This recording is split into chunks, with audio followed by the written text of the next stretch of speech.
interesting thing is none of the AD carries, none of the marksmen have been picked on either side. So we could be going down really in the tier list when it comes to marksmen. Lucian and Ezreal already out the pool, so I'm thinking of champions like potentially the Corki and the Xayah being banned or picked. I like how you mentioned that because I feel like there is a lack of wave clear on each team composition so far. So we'll definitely expect something with very big poke, possibly to pair up with the Nidalee and then burst down and finish off and execute these targets. But I'm really curious to see on the other end as well how they'll wrap it up.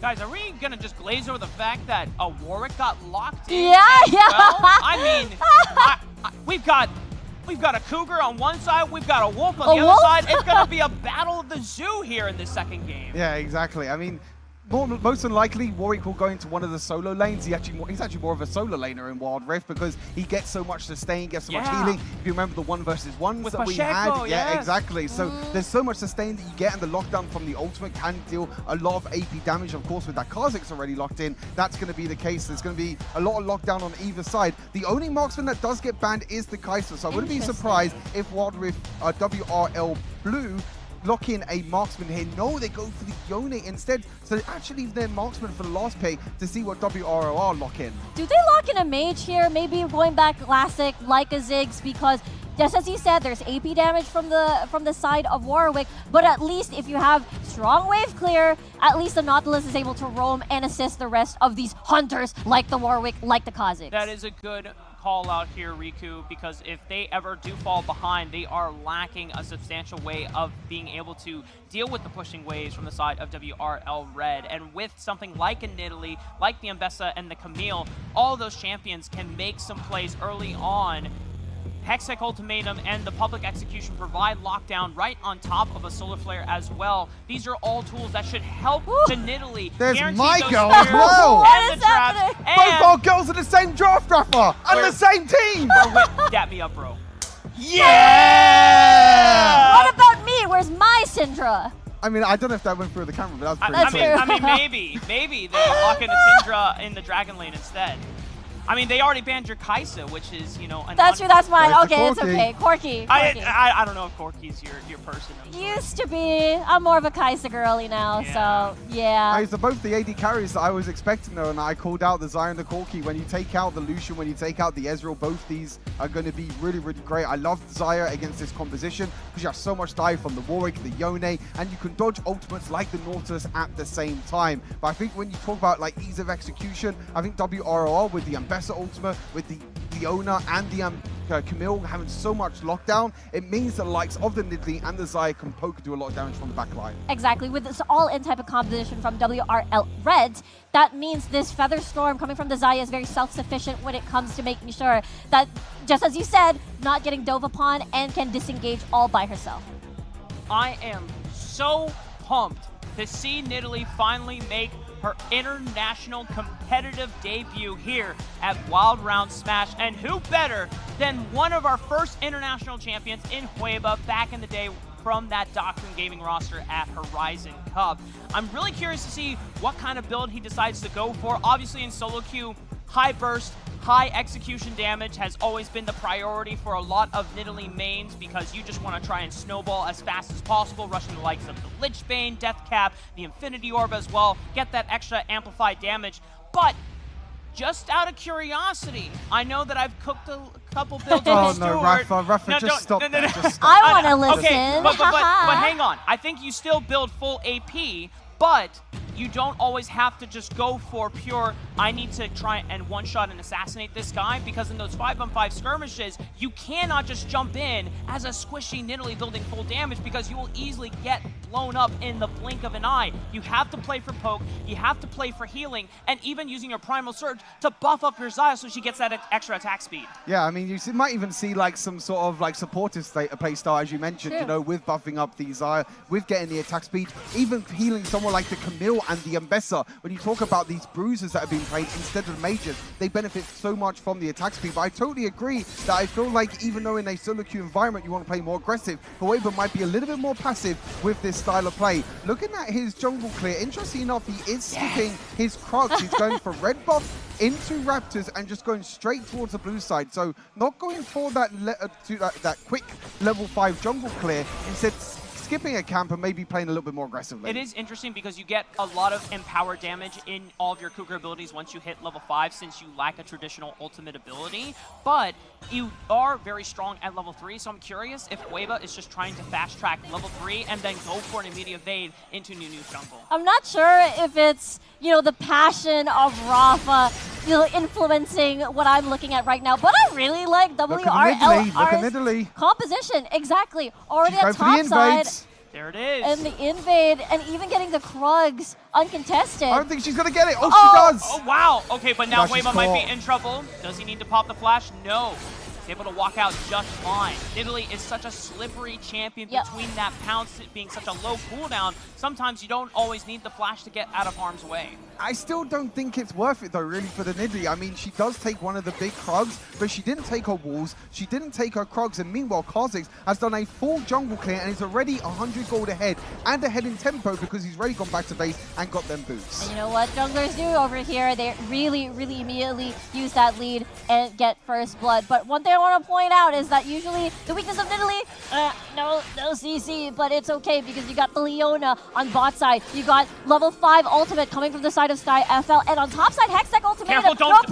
No, you're jumping into the Nautilus, but he has his pushing lanes collapsing in to support the invade. Hueva, you could see that he was patient before committing to the play when his teammates were near for the collapse. And you see that he's still trying to play aggressive because he also has Dark Harvest as well. So he wants to play aggressive. He wants to try and get these stacks early on. You see that the Kha'Zix is on the ward. Does need to be careful. The Leona and Xayah is there for backup though. They are going to try and shut. No, uses a smite, but the Krug resets unfortunately.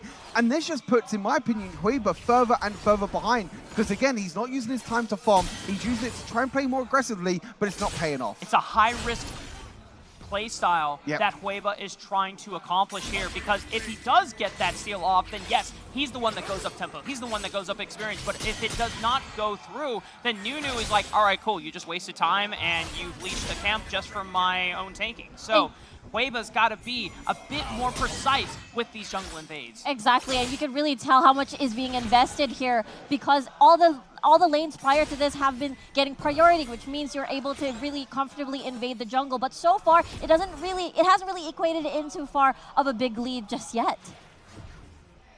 Gold lead just under 200 here for Nunu, but the fact that it's been Hueva trying to find a lot of aggressive plays into invading the jungle and hasn't found that lead, this is where Nidalee needs to really find a massive advantage in window. Otherwise, you will not be able to live that solo queue dream of just throwing spears and assassinate people wherever you want. You will have to relegate yourself to a more supportive playstyle. Yeah, exactly. And when you're playing something like Dark Harvest as well, it can be a little bit difficult. I believe he hasn't even got he hasn't got any stacks so far with Dark Harvest. And when you fall far behind with Nidalee, and when you're not able to get that much Dark Harvest stacks, your damage later on is not going to be that burst style that you were talking about, Rafa, because you want to play more aggressive. But of course, in this competitive environment, when a lot of players are playing more respectfully, playing a lot more passive, and understanding the strengths of Nidalee, you know it can be a little bit more difficult. But now, trying to play towards the Camille lane, didn't wait for the ultimate of the Hextech ultimatum, instead just trying to push out the lane. But again, I feel like it's getting further and further behind. And meanwhile, Nunu makes his mark on the bottom side of the map, recognizing that Hueva's Nidalee was in the Baron lane. Thankfully for the rest of WRLR, they're able to survive for now, but the Yone from Soldier goes in with a fade shield, tries to link back into SM1, but here comes Embessa from Sky FL and draws first blood. Beautiful stuff there. I was going to say, for an all-in type of composition, a little bit Nidalee, by the way. What's Hueva over doing? Here. Going just on getting an adventure. His bot lane's getting ganked. What is going on? Don't worry, guys. Gromp has been secured, but he's going to step on up. There he is. Looking for Daybreak for the stun. Dark Harvest stack. Worth. Okay, he's going to go for the empowered pounds. And it looks like Nunu has already made his escape at the cost of his own flash. You could see that WRLR were trying to coordinate a collapse there, but maybe SkyFell's and Bessa has gone a little too deep. The rest of WRLR were already on the retreat. +1 for Hueva on Dark Harvest stacks. He'll take that any day of the week. He's like, yeah, my bot lane's getting ganked. No, guys, it's fine. I'm farming Dark Harvest. It's all good. He was able to steal one of the camps as well. overall very aggressive in the bot side of the map for the moment. You can see the goal lead at the moment in the jungle. Kha'Zix is just clearing through the jungle so much quicker than this Nidalee right now. But SkyFL for the counter engage when the Yone tried to jump in was perfectly timed. I'm really, really excited about this upcoming fight because I feel like we haven't really seen WRLR's composition come into fruition just yet with the Solar Flare, with the Feather Storm, with a couple of roots getting in behind of the Xayah. So now I feel like we might see a bit of a preview unless a handshake happens here when it comes to these objectives down the road. You gotta be careful though, because WRL Blue already have that Serpent's Fang completed for Nunu, and he just burst down the dragon, doesn't even want to try and contest the ensemble. Honestly, I think it's a pretty smart call from WRL Blue. You do not want to play into that early advantage of the Nidalee, even though that this Kha'Zix has the one spike item completed first over Hueva's Nidalee. You have to respect all the easy lockdown that they have to offer. Yeah, I can agree with that for sure. I mean, I'm very surprised they didn't at least try and engage or try and get some sort of priority. Maybe they didn't have the pushing power in mid, the pushing power in top. Meanwhile, SkyFL in the bot side is going to use the ultimate, but is he going to be able to escape? No! Or it could be able to flash away, securing the kill there onto SkyFL. There's a teleport coming in. Do they want to re-engage here? Because they have the Leona. Solar Flare! Fate Seal from Soldier just tried to get away from CC. danger. The chain CC not enough on that DY. Flashes in for the kill, ensuring that the bug is squashed. Goes into the air with a Feather Storm, He's and alive! he still survives. DY goes immortal mode. Why has this guy been a support main his whole life? He can play Xayah, he can play an AD carry. That was perfectly played. The lockdown from Leona, the feathers afterwards for the lockdown, flashing forward, knowing that you time the ultimate to perfection. Another one. To be fair, DY learned from the best in Barry back in the day on that J-Team squad, but here we go. The action continues, and Hueva picks up his second kill of the game on the Nidalee. It just won't stop. Again, they really have to... The reason why they're super duper active right now is because SMY on this Leona is just so good at just getting all these solar flares on point. These Zenith Blaze into the stun on point. Let's take a look at this again. Despite them being so far away, it felt like it was max range, and the follow-up coming from DY, the confidence basically. I thought DY was supposed to fall in this exchange, but at the end of the day, he was safe. The depth chart wasn't enough. I mean, one more tick from Ignite would have been enough there. It was so close, but perfectly played from DY in the end. Meanwhile, SkyFL in the 1v2, Public Execution forces Nunu to flash away from the turret damage that was stacking right on top of him. He's trying to slice and dice through using the Drake Wolfhound stance, and he forces them to back off. Unfortunately for SkyFL, not able to find any kills, but he defends his turret for now as the rest of WRL Red trying to look for the collapse. A spear lands onto Zhongji, but no follow-up from the rest of WRL Red. The Gold Drinker from the Ambassador at the end being a big factor with the survivability underneath the tower, putting the Gold Drinker onto both enemies there on WRLB, and they're going to be able to secure a tower in this bot side. Nidalee getting them 2 kills early on and getting more Dark Harvest stacks, though, means that she has now completed that Lich Bane as a first item. So if this game continues to snowball in WRL's favor, that 1,000 gold lead for Nidalee can be very scary to deal with. Exactly. That's why they're just really ramping up and starting more fights as much as possible. And the key here, well, Jamshi's able to escape. Oh no, Yuli! Locked down by the Hextech ultimatum. No. There's nowhere else for her to go. WRL Blue could not save her. WRL Red, can they find a way to snowball this objective into anything more? Doesn't look like it's going to be much for now, but the gold lead is starting to climb in favor of the Red squad. Wow, that's the thing about this composition, right? Or both compositions. Who is able to deal first blood when it comes to engage, like right now, with no Hextech ultimatum, so they're safe and sound. WRLB, they don't have a lot of space to sort of start these fights. The access is Jiangxi to be able to get pickoffs from the map, but so far, they don't have that space. This Camille pick has been so great so far with the lockdown on top of the Leona as well. You're seeing that there's not really any way of escaping on the side of WRLB. With Corki, when you get Hextech ultimatum, no way of escaping. No. Even if the Yone tries to jump in, there's no way of him jumping back because he's just going to get stuck inside that Hextech ultimatum. So far this Camille pick has worked wonders. And again, it looks like Nunu is looking to try and focus on that top side, but trying to shut down these bruisers and trying to lock them down. It's so difficult. Kha'Zix would prefer to pop squishies, not beefy boys or bruisers. True.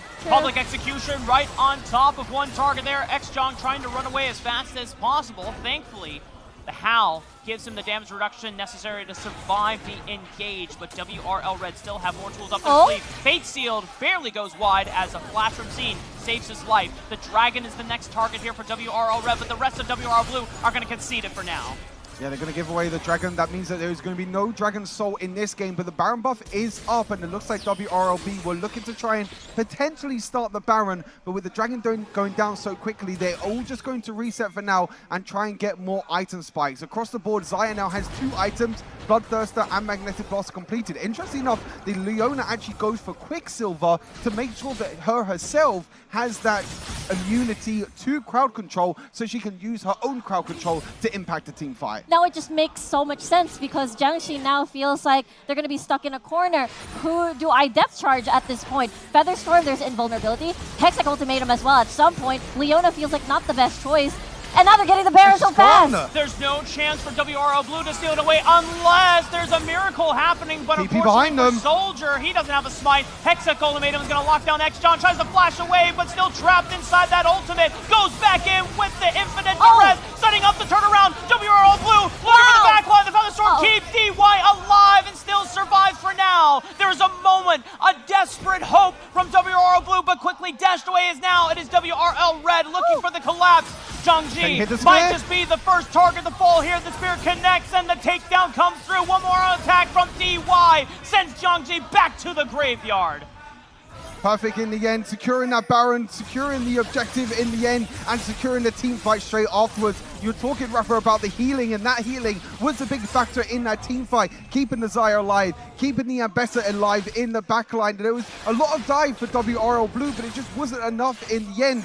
So much mobility, so many ways to escape away from that team fight. Exactly. BT passive now activated. That safety net was really key to make sure to survive into that Featherstorm as well. Despite it being a 4v5, as they're able to burst down the Camille, it was still enough for them as they've already used all pretty much resources onto that fight and nothing left here. The chase is on the run basically as Jiangxi's just going to get stunned. But one thing I want to point out though, I'm pretty sure they have 3 Executioners calling on under everybody's belt, by the way, so nobody can heal at all no matter what. And it totally makes sense. Good rake back with the feathers there. DY goes in the air with a Featherstorm, and now this AD carry is alive and ready to exacerbate all their free will. Public execution to re-engage. It's a double kill for Weiba. Yuli is the next one to drop, and the rampage continues from WRL Red. Mew, the last member standing, but Weiba is the true Jungle King this time around as the second game comes to an end, and this time it is WR Red that finds them victorious. GG! They take game number 2, and now we're at a tie. We got a series on our hands. Yes! We've said the thing, y'all. Weiba, that first international champion in Wild Rift, steps up to the plate, throws down our very first Nidalee performance. And I'm not gonna lie, guys, I was a little questionable in the first half, not gonna lie.